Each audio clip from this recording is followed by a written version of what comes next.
आज आपण असं स्नॅक्स बनवणार आहोत जे बनवायला खूप सोपं आहे आणि याआधी तुम्ही नक्कीच खाल्लं नसेल. माझ्या चॅनलवरती स्नॅकचे बरेच प्रकार आहेत, खूप व्हिडिओ आहेत, तेही तुम्ही पाहू शकता. आणि आजचा आपण जे स्नॅक्स आहे ते घरी उपलब्ध असलेल्या वस्तूंपासूनच बनवणार आहोत आणि तेही म्हणजे मुरमुऱ्यापासून. बनवायला खूप सोपं आणि चविष्ट लागतं, तर एकदा नक्की बनवून बघा.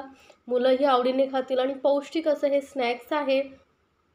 तर हे बनवण्यासाठी आपण इथे घेणार आहोत मुरमुरे. घरी कधी कधी उरलेले मुरमुरे वगैरे असतात, तर ते 2 कप घ्यायचे.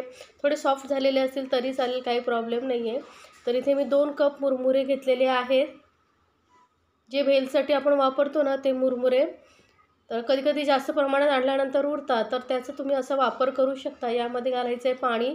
पूर्ण आपल्याला ना हे मुरमुरे चुरमुरे जे आहे ते पाण्याने व्यवस्थित भिजवून घ्यायचे आहेत. पूर्ण वेळपर्यंत भिजले पाहिजेत असे. आणि आता हे पाण्यामध्ये आपण व्यवस्थित मिक्स करून घेऊया, म्हणजे मुरमुरे पूर्ण व्यवस्थित भिजतील. तर बघा, अगदी व्यवस्थित आपण याला भिजवून घेतलेलं आहे. पूर्ण पाणी जे आहे व्यवस्थित मुरमुऱ्यांना लागलं पाहिजे. आता आपल्याला लगेचच यातलं जे पाणी आहे ते काढून टाकायचं आहे. तर मुरमुऱ्यांना काय भिजत वगैरे ठेवायची गरज नाही आहे, लगेच भिजतात, सॉफ्ट होतात एकदम. तर व्यवस्थित हाताने दाबून असं पूर्ण पाणी जे आहे आपल्याला ना काढून टाकायचं आहे मुरमुऱ्यातलं. तर बघा, अजिबात पाणी नाही आहे, असं व्यवस्थित दाबून दाबून यातलं पाणी आपल्याला काढून टाकायचं आहे. आणि याला आपण एका दुसऱ्या मोठ्या बाउलमध्ये ट्रान्सफर करूया. तर याच पद्धतीने मी सर्व जे मुरमुऱ्यामधलं पाणी आहे काढून घेतलं आहे. तर बघा, 2 कप मुरमुरे घेतले होते, मस्त असे मुरमुरे सॉफ्ट झाले आहेत आणि त्याचं प्रमाणही कमी झालेलं आहे. तर आता यामध्ये आपण थोडंसं हेल्दी असं बनवण्यासाठी घालणार आहोत पालक.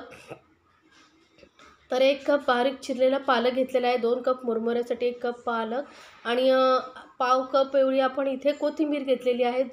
आणि 1 बारीक चिरलेला कांदा घालायचा आहे. मीडियम साईजचा कांदा एकदम बारीक चिरून घालायचा आहे. सोबतच आपण 1 चमचा बारीक चिरलेली मिरची आणि लसूण घालणार आहोत. आलं लसूण पेस्ट. आणि आता यामध्ये आपण घालूया अर्धा चमचा धने पावडर, सोबतच अर्धा चमचा जिरं पावडर घालायचं आहे. आणि पाव चमचा एवढी हळद घालायची. हळद जास्त नाही घालायची, थोडीशी घालायची. आणि अर्धा चमचा आपण इथे लाल मिरची पावडर घालतो आहे, कारण हिरवी मिरचीही आपण यामध्ये बारीक चिरून घातलेली आहे.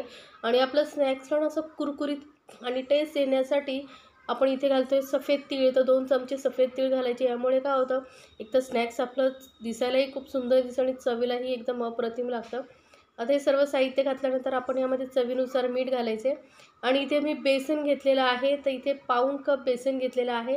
तर आधी थोडं थोडं बेसन आपण मिक्स करत थोडं बाकी ठेवलेलं आहे. जसं लागेल तसं आपण यामध्ये मिक्स करत जाणार आहोत, कारण मुरमुरे आहेत त्यांना फक्त बाइंडिंगसाठी असं आपण इथे बेसन घातलेलं आहे. आता पाणी न घालता आपण आधी व्यवस्थित मिक्स करून घ्यायचं आहे, कारण मुरमुऱ्यांचा ओलसरपणा, पालक यामुळे कसं बेसनला पाण्याची गरज नाही लागणार, व्यवस्थित मिक्स होत जाईल. आणि आता हे जे उरलेलं पीठ आहे तेही मी घालून घेते. म्हणजे टोटल आपण इथे पाऊण कप पीठ घातलेलं आहे, पूर्ण घेतलं होतं ते. आणि जर असं तुम्हाला वाटलं की बाइंडिंग होत नाही, तर तुम्ही थोडंसं पीठ घालू शकता अजून. पण एवढं 2 कप मुरमुऱ्यांसाठी एवढं पीठ बरोबर होतं. तर आता हे बघा, मस्त असं गोळा झालेला आहे. पाणी न घालता याला मिक्स करत राहायचं थोडा वेळ, म्हणजे आपोआप याला छान असं पाणी सुटतं आणि आपला डोसारखं तयार होतं. जर पाणी घातला तर हे स्नॅक्स पातळ होईल आणि तुम्हाला मग शेप द्यायला प्रॉब्लेम होईल. आता हातांना तेल लावून घ्यायचं आहे चांगलं आणि यातलं थोडंसं पोर्शन घेऊन आपण याला टिक्कीचा शेप देणार आहोत.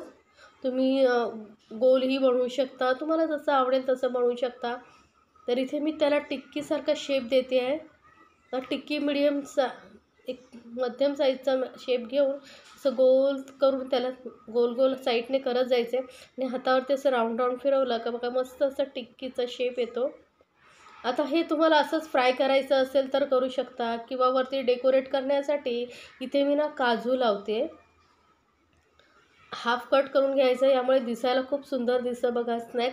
मुलंही असं छान असं ॲट्रॅक्टिव्ह केलं ना की मुलांनाही खूप आवडतं.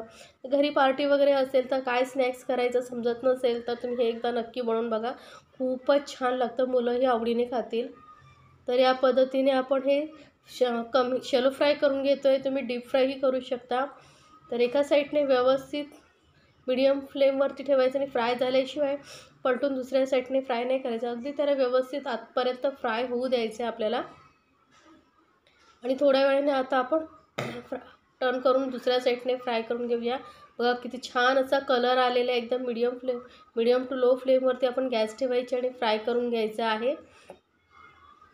आता आपण चेक करूया दुसऱ्या साईडनेही व्यवस्थित फ्राय झालं आहे की नाही.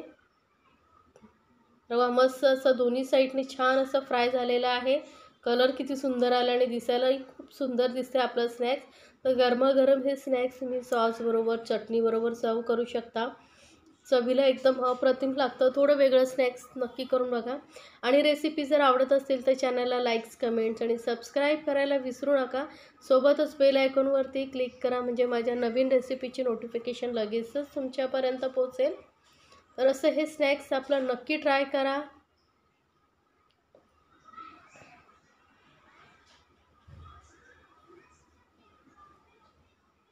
आणि मला कमेंट्समध्ये सांगायला विसरू नका तुम्हाला ही रेसिपी कशी वाटली.